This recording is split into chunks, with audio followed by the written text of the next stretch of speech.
आज हम पढ़ेंगे क्लास 11 के बेसिक्स पे हम बात कर रहे थे। आज हम पढ़ेंगे लायबिलिटीज क्या होती है। लायबिलिटीज आर ऑब्लिगेशंस और debt that an enterprises has to pay in future at some time. Liabilities क्या होती हैं? ऐसे कोई भी ऑब्लिगेशंस या डेब्ट होते हैं आपके लिए जो किसी भी एंटरप्राइजेज को, किसी भी व्यापार को पे करने होते हैं फ्यूचर में। ठीक है, the enterprise has to pay at some time in future. कुछ टाइम के बाद ही हमको पे करने होते हैं, ये होते हैं लायबिलिटीज। लायबिलिटीज क्या होती है?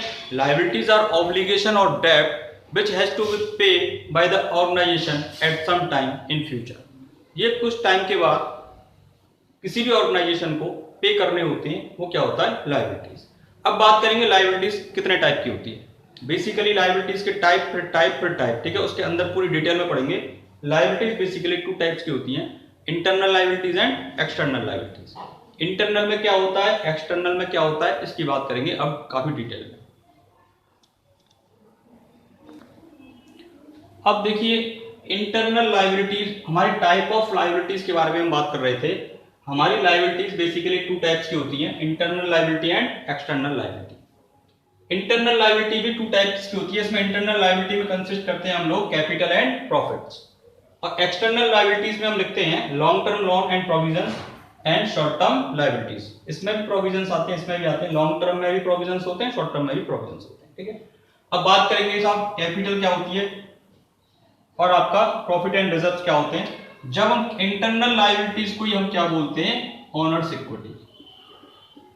हमने एक टर्म, हमने जब प्रॉफिट की डेफिनेशन, इनकम की डेफिनेशन पढ़ी थी, तो हमने पढ़ा था कि ओनर्स इक्विटी को जो इंक्रीज कर देता है वो क्या होता है? प्रॉफिट। तो हम जब सोल प्रॉफिट 11th लेवल पे बात करेंगे तो हम ऐसे बिजनेस की कैलकुलेशन देखेंगे, अकाउंटिंग देखेंगे जिसमें केवल एक पर्सन वर्क करेगा। मतलब वो जो बिजनेस होगा वो सोल प्रोप्राइटरशिप बिजनेस होगा, जिसमें एक मालिक होगा, और वो मालिक जो कैपिटल जो पैसा इंट्रोड्यूस करेगा वो क्या है? कैपिटल। और वो बिजनेस जो भी प्रॉफिट अर्न करेगा वो प्रॉफिट इसमें ऐड हो जाएगा। कैपिटल में प्रॉफिट क्या हो जाएगा? ऐड हो जाएगा।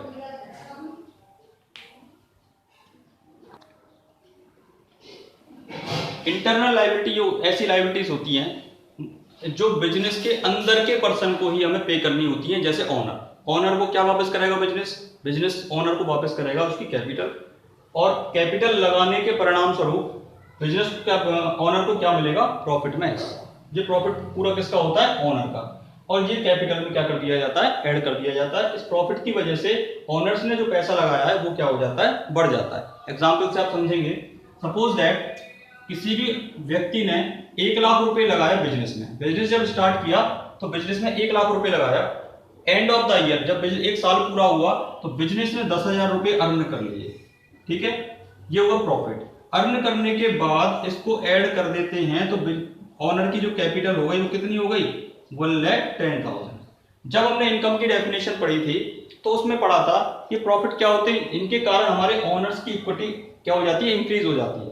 तो देखिए, कैपिटल 1 लाख इंट्रोड्यूस की, एक साल के बाद 10,000 कमाई बिजनेस ने, जिसको हम ऐड कर देते हैं कैपिटल में, तो हमारी कैपिटल कितनी हो गई? 1,10,000। इसका मतलब ये वो चीज है जिसके कारण हमारी ओनर्स इक्विटी क्या हो जाती है?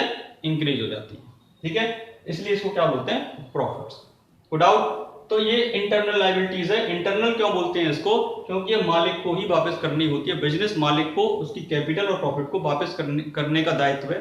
भविष्य में जब कभी बिजनेस बंद होगा तो ओनर को उसका पैसा वापस लौटा दिया जाएगा विद प्रॉफिट। तो ये क्या होता है? लायबिलिटीज होती है। जो भी कुछ हमें पे करना है, an enterprise has to pay after some time in future known as liability. तो ये कैपिटल और प्रॉफिट का पैसा भी एक बिजनेस को लौटाना होता है किसी भी ओनर को। ये क्या होता है? बिजनेस के लिए क्या होती है? लायबिलिटी। ठीक है, अब बात करेंगे हम लोग एक्सटर्नल लायबिलिटीज की। अब हम बात करेंगे एक्सटर्नल लायबिलिटीज क्या होती है। लायबिलिटी विच हैज टू पे आउटसाइडर ऑफ द बिजनेस। कोई भी डेब्ट, कोई भी ऑब्लिगेशन जो बाहर के लोगों को पे करना है, बिजनेस के अलावा बाहर के लोगों को पे करना है, वो क्या होती है? External liability. ये टू टाइप्स की होती है, long term loan and current liability. Long term liabilities और करंट लायबिलिटीज क्या होती हैं? लॉन्ग टर्म लोन्स, इसको लायबिलिटीज भी बोल सकते हैं। लॉन्ग टर्म में क्या होगा, ऐसे कोई भी लाइबिलिटी जिसको आफ्टर 12 मंथ पे करना है, 12 महीने के बाद पे करना है, कोई भी लाइबिलिटी जो 12 महीने से ज्यादा के टाइम में पे करनी है वो लॉन्ग टर्म होती है। और जो लाइबिलिटी आपको 12 महीने के अंदर अंदर विद इन 1 ईयर 12 महीने के अंदर अंदर पे करनी होती है वो आपकी करंट लाइबिलिटी कहलाती है। ये आपका, इसको हम डिटेल में भी पढ़ेंगे, इसकी डेफिनेशन और डिटेल में, इसको नोट डाउन कर लेना आप सब। हम बात करेंगे अब इंटरनल लाइबिलिटीज की। ये इंटरनल लाइबिलिटीज होती क्या है? एनी ऑब्लिगेशन और date which has to pay by enterprises which has to pay enterprises to internal person of business। ये इंटरनल पर्सन ऑफ बिजनेस कौन होता है?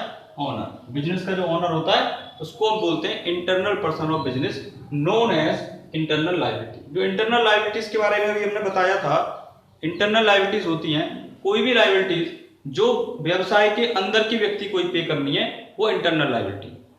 एक हमने अभी पढ़ा नहीं है, आपको बता दूं, एक होता है हमारा जो अकाउंटिंग होती है उसमें कुछ कंसेप्ट चलते हैं, अजम्पशन चलती है, उसमें होता है एक सेपरेट एंटिटी कंसेप्ट। ये जो सेपरेट एंटिटी कंसेप्ट है ये आपसे कहता है कि बिजनेस और बिजनेस का owner both are not same, both are existence of both are unsame. ठीक है, ये दोनों ही क्या होते हैं हमारे अलग अलग होते हैं, डिफरेंट। ठीक है, एग्जिस्टेंस दोनों का क्या होता है? डिफरेंट। बिजनेस अलग है, बिजनेस का ऑनर अलग है। हम लोग जो अकाउंटिंग करेंगे वो बिजनेस के लिए करेंगे, ना कि बिजनेस के ऑनर के लिए। अब बिजनेस को एक पर्सन की तरह, अगर सेपरेट पर्सन की तरह माने तो ऑनर ने जो बिजनेस को पैसा दिया उसको बोलेंगे हम कैपिटल। अब बिजनेस की ये लायबिलिटी बनती है कि ऑनर को जब वापस चाहिए वो अपना पैसा, तो बिजनेस को वो पैसा ऑनर को लौटाना पड़ेगा, इसलिए ये हमारी क्या होती है? कैपिटल। क्लियर? अब बिजनेस का ऑनर अगर बिजनेस में कैपिटल लगा रहा है तो बदले में क्या चाहिए उसको? अगर आप किसी को लोन पे पैसा देते हो तो बदले में क्या लेते हो? इंटरेस्ट। अगर ऑनर बिजनेस में पैसा लगाता है तो उसको बदले में चाहिए प्रॉफिट। तो कैपिटल लगाने के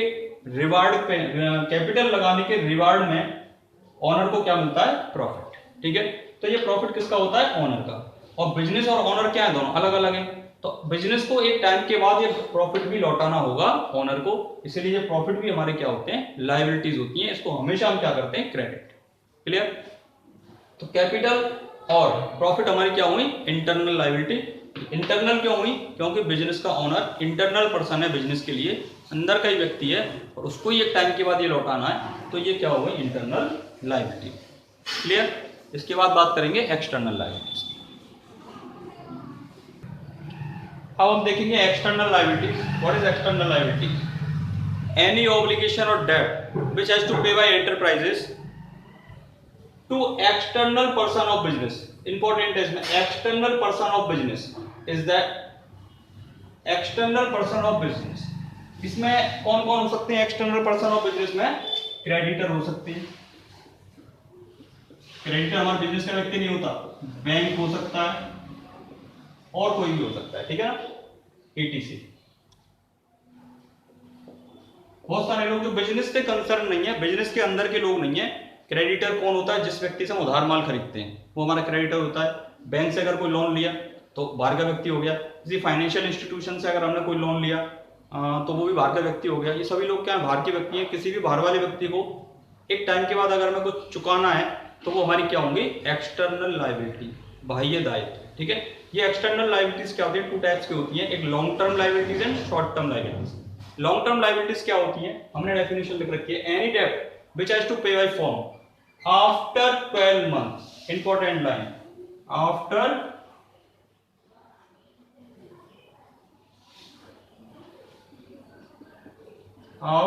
12 months। अगर कोई भी लायबिलिटी, कोई भी लोन, कोई भी ऑब्लिगेशन, कोई भी डेट अगर आपको 12 महीने के बाद चुकाना है तो ये क्या हो जाएगा? Long term liabilities. जैसे कि बैंक लोन, आपको 12 महीने या 12 महीने से ज्यादा में कोई चीज चुकानी है, 14 महीने में, 15 महीने में, 2 साल में, 5 साल में, 10 साल में, तो कहने का मतलब 12 महीने से ज्यादा होना चाहिए। अगर आप 12 महीने से ज्यादा में किसी लोन को पे करते हो, पे आपको करना है, तो वो आपकी होगी लॉन्ग टर्म लायबिलिटीज। अब बात करेंगे शॉर्ट टर्म लायबिलिटीज की।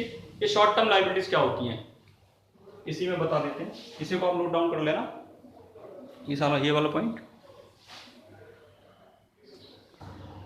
अब अपना चलेगा short term liabilities. Any debt और obligation which has to pay by firm within 12 month. कोई भी लायबिलिटी फर्म को अगर 12 महीने के अंदर अंदर पे करनी है, ठीक है, with in 12 month, known as short term liability or current liability is the creditor, bills payable, outstanding expense, provisions for tax। ये सारी चीजें हम डिटेल में पढ़ेंगे। एग्जांपल्स में क्रेडिटर क्या होता है, बिल्स पेबल क्या होता है, आउटस्टैंडिंग एक्सपेंस क्या होता है, प्रोविजन क्या होता है। तो कुल मिला के कोई भी लायबिलिटी जो फर्म को 12 महीने के अंदर पे करनी है, या इसमें टर्नओवर होता है ऑपरेटिंग साइकिल से पहले पे करनी है, इसका ऑपरेटिंग साइकिल ज्यादा है और पेमेंट पीरियड कम है, तो उसको भी क्या बोलते हैं हम, करंट लायबिलिटी। उसको भी हम डिटेल में पढ़ेंगे कि ऑपरेटिंग साइकिल क्या होता है और पेमेंट पीरियड क्या होता है। अभी तो आप ये समझना कि शॉर्ट टर्म लायबिलिटीज क्या होती हैं। ऐसी कोई भी लायबिलिटी जो 12 मंथ के अंदर अंदर हमको पे करनी होती है, known as short term liability या करंट लायबिलिटी। कुछ मैंने इसके एग्जांपल्स लिखे हैं। क्रेडिटर्स क्या होता है, एक ऐसा पर्सन होता है जिससे हम उधार माल खरीदते हैं। बिल्स पेबल का कंसेप्ट, इसका पूरा एक चैप्टर पढ़ेंगे डिटेल में। आउटस्टैंडिंग को भी बाद में पढ़ेंगे, और प्रोविजंस को पूरा एक चैप्टर डिटेल में पढ़ना है। अभी यहाँ पे हम तो केवल एग्जांपल्स आप याद कर लेना, ये एग्जांपल्स होते हैं, ठीक।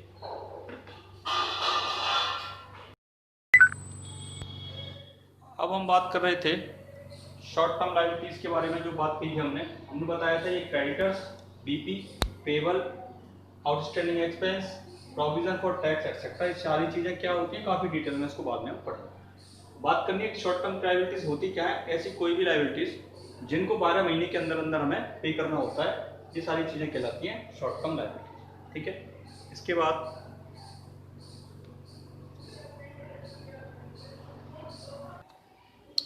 अब हम बात करेंगे distinctions between capital expenditure and revenue expenditure. काफी सारे बच्चों ने बोला था सर कि कैपिटल एक्सपेंडिचर और रेवेन्यू एक्सपेंडिचर होते क्या हैं, डिफरेंसेस क्या होते हैं, होते क्या है, उसको हमने पिछले वीडियो में देख लिया था। इसमें डिफरेंसेस क्या होती है, कैसे पता लगेगा ये कैपिटल है या ये रेवेन्यू एक्सपेंडिचर, ठीक है। तो देखो, सबसे पहला मैंने डिफरेंसेस को बेस में कन्वर्ट कर दिया। पहला बेस है एक्विजिशन। एक्विजिशन से हम पता लगाएंगे कि कैपिटल एक्सपेंडिचर है, revenue expenditure. This expenses incurred for acquisition or erection of fixed asset। ये जो एक्सपेंडिचर, कैपिटल एक्सपेंडिचर किए जाते हैं, वो या तो फिक्स एसेट को परचेज करोगे, जैसे land, building, plant, machinery, furniture, कुछ भी आप खरीदोगे, तो अगर कुछ खरीद रहे हो तो वो क्या माना जाएगा, कैपिटल एक्सपेंडिचर। या erection of fix assets. Erection का मतलब फिक्स एसेट में कुछ चेंज किया आपने। मान के चलो आपकी एक फ्लोर था बिल्डिंग पर, आपने दूसरा फ्लोर बनवा दिया, तो ये क्या हुआ, इरेक्शन ऑफ बिल्डिंग। तो ये क्या होगा, आपने एसेट को एनहेंस किया या कोई नई एसेट परचेज की, तो वो क्या माना जाएगा, कैपिटल एक्सपेंडिचर। ये क्या, कौन सा बेस, एक्विजिशन का। This revenue expenditure, this expenditure incurred for day to day expense. जो खर्चे डे टू डे के एक्सपेंडिचर्स के लिए किए जाते हैं, रूटीन एक्सपेंडिचर्स जो होते हैं हमारे, salary, wages, bonus, commission etcetera, ये डे टू डे के जो हमारे एक्सपेंडिचर्स हैं, ये होते हैं हमारे रेवेन्यू एक्सपेंडिचर। और ये capital expenditure day to day नहीं होते, कभी कभी कोई कई साल में जाके होते हैं, जैसे बिल्डिंग परचेज करना, प्लांट परचेज करना, मशीन परचेज करना, फर्नीचर परचेज करना, ये डे टू डे का वर्क नहीं होता, ठीक है। सेकंड इसका डिस्टिंक्शन है पर्पस। आखिर इसका पर्पस क्या है, करते क्यों है। Purpose of this expenses is increase profitability, increase profitability of business, business की प्रॉफिटेबिलिटी कैपेसिटी को बढ़ाना। इसका पर्पस होता है बिजनेस की प्रॉफिटेबिलिटी कैपेसिटी को बढ़ाना। कैसे बढ़ाएगा प्रॉफिटेबिलिटी कैपेसिटी को, सपोज दैट आपने कोई नई दुकान खोली, बिल्डिंग खरीदी, दुकान की नई दुकान खोली, नई ब्रांच आपने अपनी दुकान की डाली, अपनी शॉप की डाली, तो जब शॉप की नई ब्रांच आप डालोगे तो नेचुरल सी बात है कि आपकी प्रॉफिटेबिलिटी भी बढ़ेगी। सपोज दैट आपने नया प्लांट खरीदा, पुराना प्लांट तो आपका था ही, साथ में नया प्लांट तो खरीदा, तो कैपिटल एक्सपेंडिचर। और प्लांट जब खरीदा तो उससे प्रोडक्शन भी होगा, तो पुराने प्लांट से प्रोडक्शन हो रहा था, अब नए से भी होगा, तो डबल प्रोडक्शन हो गया, आपका ज्यादा प्रोडक्शन हो गया, प्रोडक्शन ज्यादा हो गया तो सेल भी ज्यादा होगी आपकी, जब सेल ज्यादा होगी तो प्रॉफिटेबिलिटी नेचुरल सी बात है आपकी बढ़ जाएगी, ठीक है। तो इस एक्सपेंडिचर का पर्पस क्या होता है, प्रॉफिटेबिलिटी को इंक्रीज करना, एनहेंस करना। क्योंकि रेवेन्यू एक्सपेंडिचर का जो पर्पस है वो होता है मेंटेनेंस ऑफ प्रॉफिटेबिलिटी, प्रॉफिटेबिलिटी को मेंटेन रखना, प्रॉफिटेबिलिटी को कम नहीं होने देना, इनका पर्पस होता है। अगर ये एक्सपेंडिचर नहीं किए जाए तो हमारी प्रॉफिटेबिलिटी धीरे धीरे क्या हो जाएगी, कम हो जाएगी। इससे प्रॉफिटेबिलिटी बढ़ती नहीं है, केवल मेंटेन रहती है। और this type of expenditure profitability will be increase and this type of expenditure profitability will be maintain. Basic difference है, ठीक है। नेक्स्ट डिफरेंस देखते हैं, difference number 3।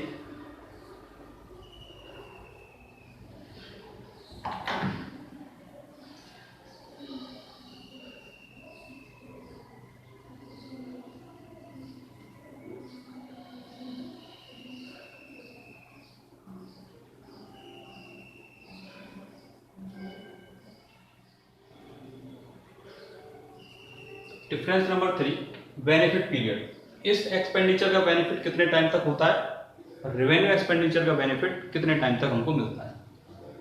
Capital expenditure, this expenditure yield benefit normally over a long period, इसका benefit हमें बहुत सारे सालों तक मिलता है। जैसे कि आपने फर्नीचर खरीदा तो जरूरी नहीं है फर्नीचर का बेनिफिट आपको केवल इसी साल तक मिलेगा, फर्नीचर आपने लगा दिया उसका बेनिफिट मिलता ही रहेगा जब तक फर्नीचर आपके पास अवेलेबल है।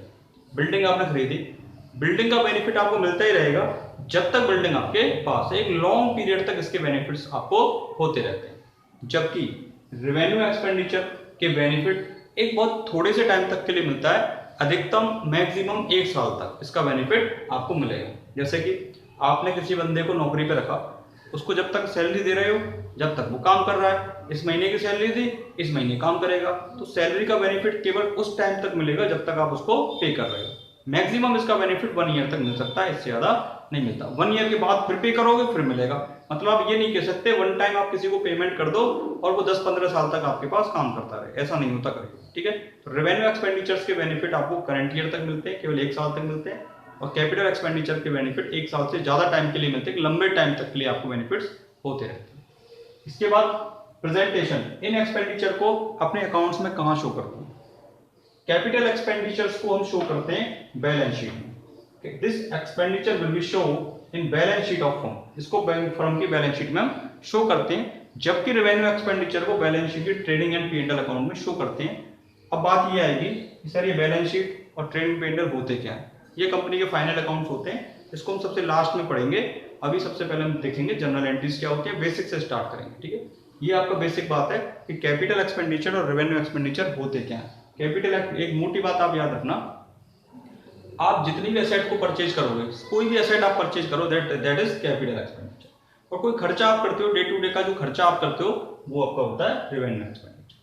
कैपिटल एक्सपेंडिचर्स के बेनिफिट्स आपको बहुत सारे सालों तक मिलेंगे, रेवेन्यू एक्सपेंडिचर का बेनिफिट आपको केवल 1 साल तक मिलेगा। थर्ड नंबर पे कैपिटल एक्सपेंडिचर को हम बैलेंस शीट में शो करते हैं और रेवेन्यू एक्सपेंडिचर को ट्रेडिंग एंड P&L में शो करते हैं। ठीक है, ये आपके बेसिक डिफरेंसेस है कैपिटल एंड रेवेन्यू एक्सपेंडिचर।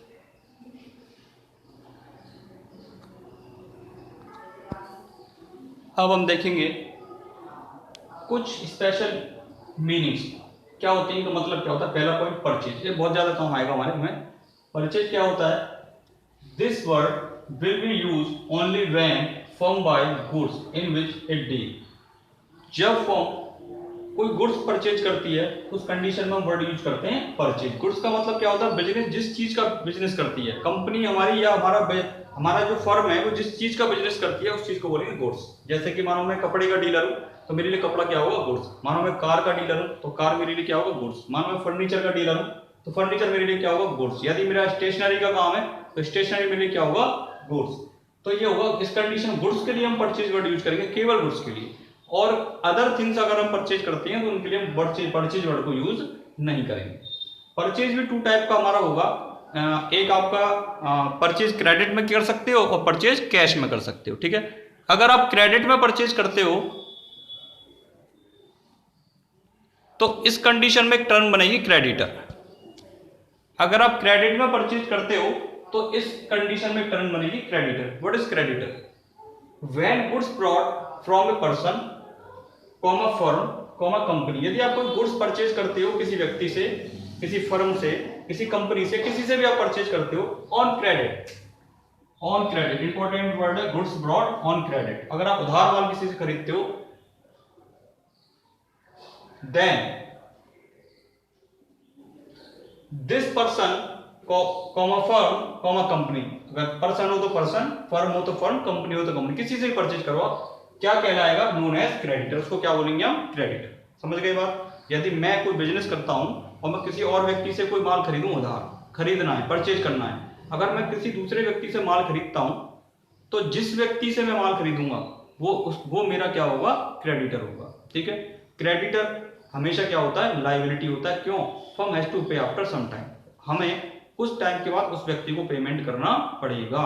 जैसे कि बाजार से हम कुछ सामान खरीद के लाए, कुछ भी खरीदा बाजार से हमने, और खरीदने के बाद उधार खरीद के लेके आए, उधार खरीद के लाए, सामान घर पे ले आए, उसको देख के कुछ भी नहीं है, तो मेरा क्या होगा, लायबिलिटी होगा, क्रेडिटर होगा। कुछ टाइम के बाद, 2 दिन बाद, 4 दिन बाद, 10 दिन बाद या एक स्पेसिफाइड पीरियड में हमें उसको कुछ ना कुछ पेमेंट करना पड़ेगा, जितने का उसका पैसा होगा वो हमें कुछ टाइम के बाद पे करना पड़ेगा। तो ये हमारी क्या होती है, लायबिलिटी। याद करने का तरीका सी से स्टार्ट होता है, सी आर क्रेडिटर, और सी आर का मतलब लायबिलिटी है। क्या होती है, लायबिलिटी। क्रेडिटर का मतलब समझ आ गया। इसका एग्जाम्पल देख लेते हैं।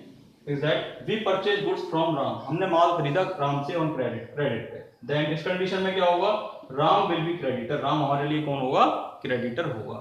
क्लियर। अब देखेंगे हम सेल। ये सेल क्या होती है। This word will be used only when goods sold in which firm deal. अगर आप कोई अपना माल बेचते हो, माल का मतलब ऐसी कोई भी चीज जिसका आप बिजनेस करते हो, मैंने अभी बताया था। मानो आप कपड़े का बिजनेस करते हो, कपड़ा आपके लिए माल है। आप फर्नीचर का बिजनेस करते हो, फर्नीचर आपके लिए माल है। अगर आप गुड्स को सेल करते हो तभी इस वर्ड को यूज करेंगे अकाउंटेंसी में, सेल। ठीक है। और जब सेल करेंगे तो सेल हमारी 2 टाइप की होती है, कैश सेल और क्रेडिट सेल। अगर आप नगद बेचते हो तो कैश सेल, उधार बेचते हो तो क्रेडिट सेल। क्रेडिट सेल होगी तो एक टर्म यूज होगी डेटर्स। ठीक है। होता क्या है डेटर, एक ऐसा पर्सन होता है जिसको माल उधार बेचते हैं। जिस व्यक्ति को हम उधार माल बेचेंगे वो व्यक्ति हमारा क्या माना जाएगा, डेटर माना जाएगा। जैसे कि इस वर्ड में देखते हैं, when goods sold to a person, firm, company on credit। Important है, goods sold on credit। अगर आप गुड्स को क्रेडिट पर सोल्ड सेल करोगे तभी हमारी क्या बनेंगे, debtors. then this person, firm and company known as debtor for the firm।